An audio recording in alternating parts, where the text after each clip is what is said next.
ഇനി കാർഷിക വാർത്തകൾ നോക്കാം.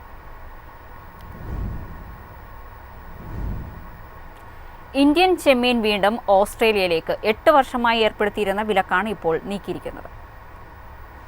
സമുദ്രോൽപ്പന്ന വ്യാപാരത്തിന്റെ പുതിയ സാധ്യതകളാണ് വിലക്ക് നീക്കിയതോടെ ഇന്ത്യക്ക് മുന്നിൽ തുറന്നിരിക്കുന്നത്.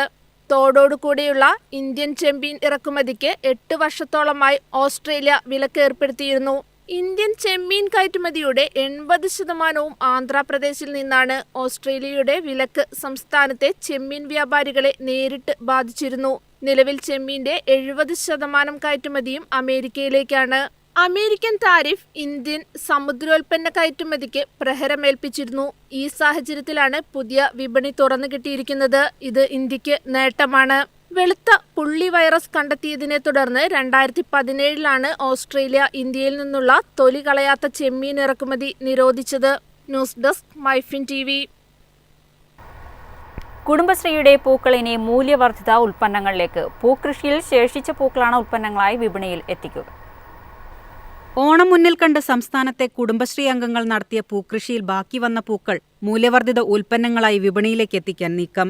സോപ്പ്, അഗർബത്തി, തുണികൾക്ക് നിറം നൽകാൻ ഉപയോഗിക്കുന്ന പൊടി എന്നിവയാകും വിപണിയിലെത്തിക്കുക. ഔദ്യോഗിക വിൽപ്പനയും ഉദ്ഘാടനവും വരുന്ന ജനുവരിയിൽ നടക്കും. പൂക്കൾ ഉണക്കിയാണ് അഗർബത്തിയും പൊടിയും നിർമ്മിക്കുന്നത്. പൂക്കളുടെ നീരുപയോഗിച്ചാണ് സോപ്പ് നിർമ്മാണം.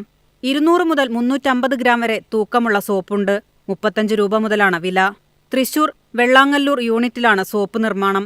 സംസ്ഥാനത്തെ 3453 കുടുംബശ്രീ കൂട്ടുത്തരവാദിത്ത കൃഷി സംഘങ്ങൾ ചേർന്ന് 1281.24 ഏക്കറിലാണ് പൂക്കൃഷി ചെയ്തത്. 13,812 അംഗങ്ങൾക്ക് ഇതിലൂടെ അധിക വരുമാനം ലഭിക്കും. ഓണക്കാലത്ത് ആവശ്യത്തിനുള്ള പൂക്കൾ മാത്രമാണ് വിളവെടുത്തത്. ബാക്കിയുള്ളവ മൂല്യവർദ്ധിത ഉൽപ്പന്നങ്ങളാക്കി മാറ്റാനുള്ള പദ്ധതി നേരത്തെ ആസൂത്രണം ചെയ്തിരുന്നു. ഇതിന്റെ ഭാഗമായി ഓരോ ജില്ലയിലും തിരഞ്ഞെടുക്കപ്പെട്ട അംഗങ്ങൾക്ക് പരിശീലനം നൽകിയിരുന്നു. ആദ്യഘട്ടത്തിൽ തൃശൂർ, കണ്ണൂർ ജില്ലകളിലാണ് ഉൽപ്പന്നങ്ങൾ നിർമ്മിച്ചത്. ഏതാണ്ട് 600ഓളം അഗർബത്തിയും 350 സോപ്പുകളും ഇതിലൂടെ വിറ്റിരുന്നു. ആവശ്യക്കാർ കൂടിയതോടെയാണ് പ്രത്യേക ബ്രാൻഡിൽ വിപണിയിലെത്തിക്കുന്നത്. ബ്രാൻഡിങ്ങും പാക്കിങ്ങുമാണ് ഇനിയുള്ളത്. മറ്റു ജില്ലകളിൽ യൂണിറ്റ് രൂപവൽക്കരണം നടക്കുകയാണ്. News desk MyFin TV.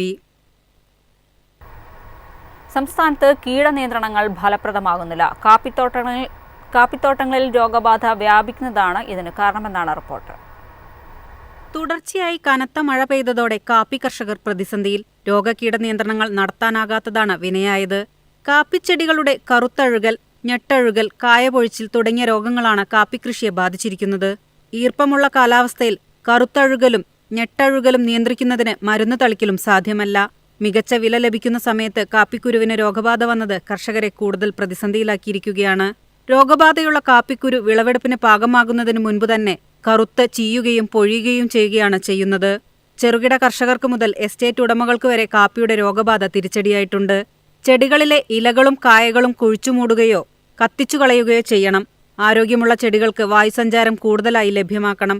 ഇതിനായി കാപ്പിത്തോട്ടങ്ങളിലെ തണൽ മരങ്ങളുടെ ഇലകളും ഉണങ്ങിയ ശാഖകളും വെട്ടിമാറ്റണം.